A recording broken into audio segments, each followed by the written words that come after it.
eat. Ayan. Good afternoon. Mag-alauna na guys.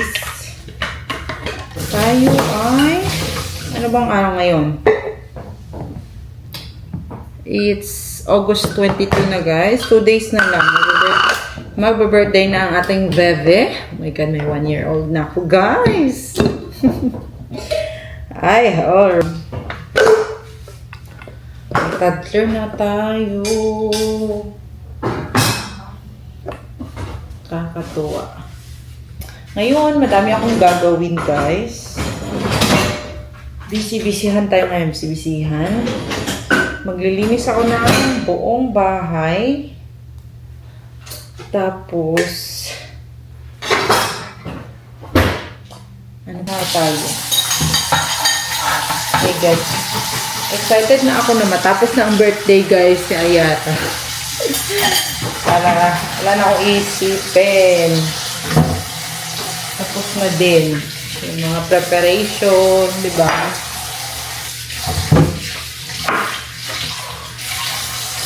Next year na naman. Mag-2 na siya. Excited na me. At nang matapos na ito. Kasi sobrang nakaka-pressure. Mag-ano lang kami guys, magluluto-luto lang kami dito kasi konti lang din naman kami. Konti lang kapamilya namin dito eh. Konti lang pamilya ni Melby dito. Mga ano niya lang, kapatid niya lang. 2 kapatid. Kasi ang hindi naman pupunta yung nasa Chicago guys. Kasi, di ba, nakapunta na din naman sila dito ng binyag ni Ayata. Okay na yun. Itong birthday, sa amin na lang. Kami na lang, magpapamilya. So, mga ano lang kami, mga 12 at 10. 10 lang. Which is good. Para, hindi naman ako ma-pressure kung anong lutuin. Tapos, yun lang. Magle-lechon sana kami, lechon belly. Kasi sila lang, huwag na lang daw. Kasi sila, hindi naman sila kumakain na masyado ng mga karne. Kaya, na lang kami, lechon manok sa oven. Hindi na siya lechon. Ano na siya? Para na siyang rotisserie chicken. Maglilinis lang ako ngayon para bukas, magde-design na lang kami. Kasi kami lang din magde-design ng bahay, guys. Bumili na ako ng mga pan-design sa Shein. Kasi mas mura dun eh. Para bukas ready na. At sa Sunday, magsisimba pa kasi kami sa Sunday. Kaya wala kaming time. Magluluto lang ako and then that's it. Dapat naluto ko na din yung mga dessert sa Sunday pa, sa Saturday pa lang. Konti lang naman. Yakang-yaka lang. Kasi ang iba magdadala din ng pagkain. Dadala yung kapatid ni Melby na kare-kare. Tapos yung isang kapatid niya naman is magdadala ng palabok. Yun. Kaya marami na guys. Kunti lang yung lulutuin ko. Saing muna tayo guys. Ito yung rice.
Ayan guys, tapos na tayo sa ating paglilinis. Actually, marami pa talaga. Gagawin ko pa yung ano ni Ayara, yung kanyang playpen. Itatago ko yung gray. Tapos ibababa ko yung nasa taas. Makikita mo niyo mamaya. Kasi kailangan ko ng tulong ni Melby. Tulog pa siya. Tapos pinapadry ko pa rin yung sahig kasi nagmap ako. Nagluluto muna tayo guys ng ating ulam. Uy no. Nadugmok. Ito yung lulutuin natin yung ano guys, yung bunga na malunggay. Bigay lang din to sa amin na kapatid ni Melby. Pumunta kami dun sa kanila kahapon para mag-swimming. Si Ayara, hindi ako. Kasi sila dalawa ni Melby. Nakakuha na naman tayo na gulay. Mga gulay, guys. Mga lugay. Yun. Ayan. Ang saya-saya. Lutuin natin agad. Baka masira.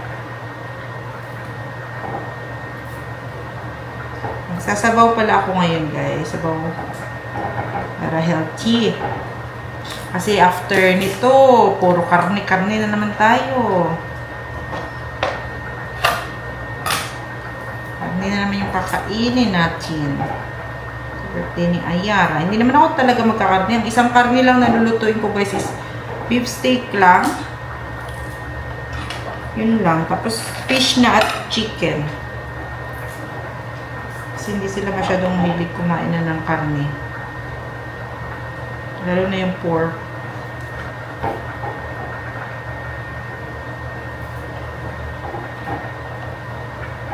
At ako ay nakapitas sa ating garden, guys. Oo, dumadami na yung malunggay natin. Oo, so happy. Parang ito yung pinakamadami kong napitas na malunggay. And then, meron naman tayo lemongrass. Diba? Pag may tinanim, may aanihin. Char! Parang ako naman nagtanim, no? Taga-dilig lang pala tayo eh. At least, di ba? Meron din tayong ambag sa nature. Mahal kayo ng malunggay dito.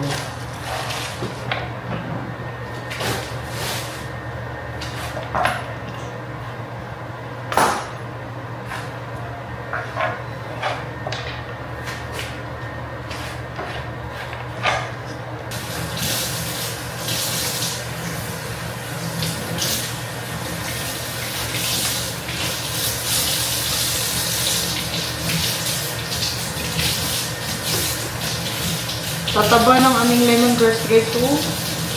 Ilalaki ng kanyang mga dahon. Mataba o matanda na? Parang matanda na sila. Makunat na.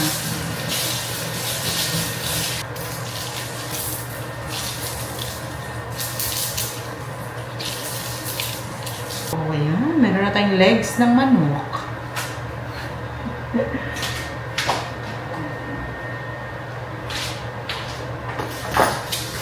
Organic yun. Walang pesticides. Tingnan nyo guys ang aking fish. Fresh na fresh. Hindi ko alam kung fresh to. Pero feeling ko fresh siya. Kasi pulang-pula siya. Kakatanggal ko lang ng ano niyan, ng mga laman loob. Ayan. Hindi ko alam anong isda to. Pero pinakain namin to sa amin. Ganyan. Tapos diretso agad sa gulay. Lagyan natin dito guys. Sarap siguro, masarap ang ano nito, yung kanyang sabaw. Ayan. Nilinis ko na siya. Kasi pag mga ganitong isda na mga maliliit, hindi na nila nililinis dun sa Seafood City. Yung mga malalaki lang. Kaya ikaw dapat ang maglinis niyan. Oh, ito talaga yung mga gusto kong ulam, guys. Oh, grabe. Huh? Wow! Hi! Hi! Say hi! Isus! Ang buhok naman, hindi na mawala ipit. Babe, kunin mo naman yung ipit niya. Ano naman buhok niya, oh, hindi na bumababa. Hi! Kakaiyak ko lang po. Asus.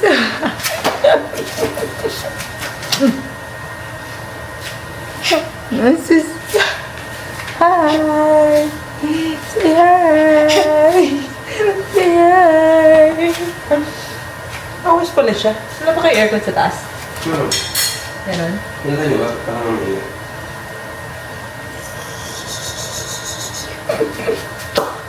Ayan guys, na-arrange niya na. Ito babe, lalaban. Dumi eh.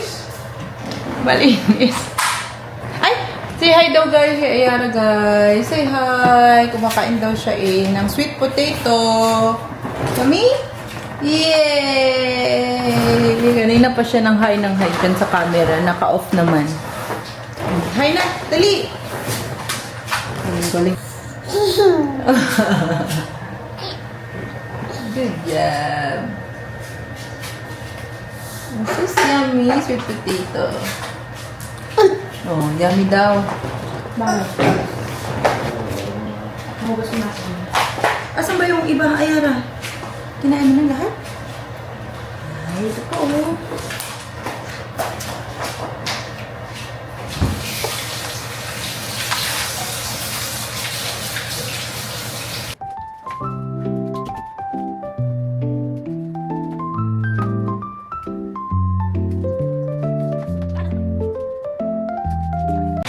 Ayan na guys. Binaba na namin siya. Ayan na yun.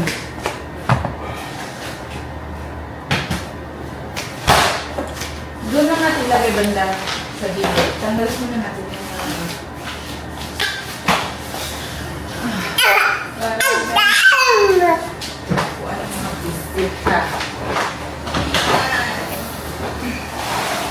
Ayan. Ayan ba? Or pag gano'n, iyan mo. Or palipin naman sila na side. Ayan. Oh, di ba guys? May mga kaupo na sa couch.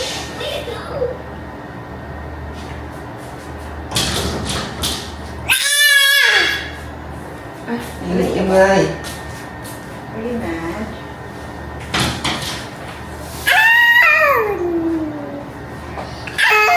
Ang gulay. Minash ko yung mga kalabasa sa plato niya. Sa bowl.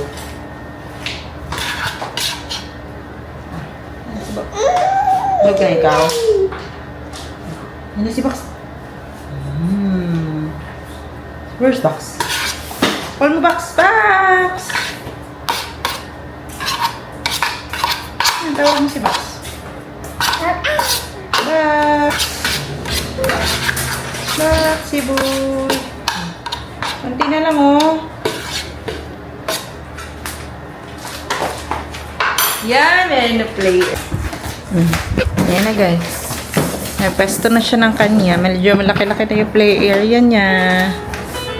Jesus!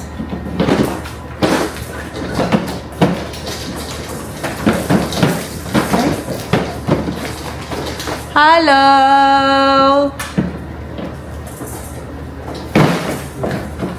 Here we go. Lagay mo doon sa gilid. Ayan. Para may hawakan siya. Hindi na siya makaalis dyan sa ano. Tago mo muna yan. Baby.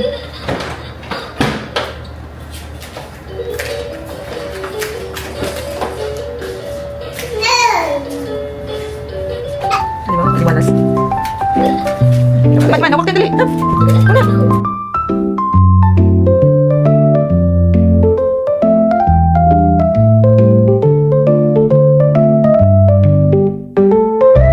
Hi guys, good evening. Update. Anong oras na ba? 10:16 na guys. No, Ayara. 10:16 na. May sarili na siyang mundo dyan. Ano, ulo ka, very good, Jud. Oh, grabe na po ka, Messi ba? Ah, dali. Mama. Oh, sige, dali dito. Wala, sige, Jud. Oh, guot na. Dali, come on.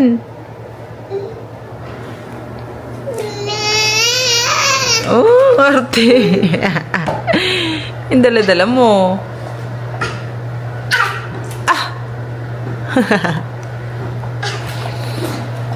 Tapos na din kami mag-dinner, guys. Nakatulog kasi si Ayara kanina mga 6. Tapos ako din, natulog din ako. Tapos nagising kami mga 8 na.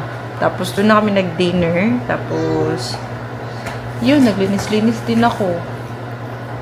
Naghugas na pinggan. Dishwasher pala. Tapos nakaalis na rin si Melby. Akyat na siguro kami. Dito kami sa taas, guys. Habang ako ay nagtutupi. Ayan. Ang bata ay nakakawala. Kahit saan na pupunta. Close naman kasi itong closet namin, guys. Kaya dito lang siya paikot-ikot. Habang ako ay nagtutupi. Kasi kung sa kwarto talaga kami, sobrang laki ng pupuntahan niya at marami siyang makukuha. Dito, indoor. Kumbaga. Wala siyang mapupuntahan dito. Ano lang to, mga damit lang to dito lahat. No, baby. Ay sus, hindi pa kami tulog. Alas 10 na. Kakagising niya lang kasi kanina mga 9. Tapos kumain kami agad. Kaya, doon siya lagi. Ayan. Yan yung namin niya. Ano yan? Nilalaro niya lagi. Ay, ano. Ayan, don't eat.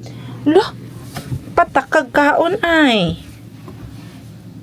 Patakag kaon dyan. Nagya pong kayo nakitaan, ha? Binakugwa na kayo makitaan din rin ng mga makaon. Ara di gihapon. Sige. Banat, pakapoy, Jud, para matulog dayon, ha? Uy, saan naman na, baby? Ay, naipakita, ha? Close mo. Ipit ka. Ipit ka ron. Padyo ko katapos, napako isa ka basket, guys. Kabisig yun.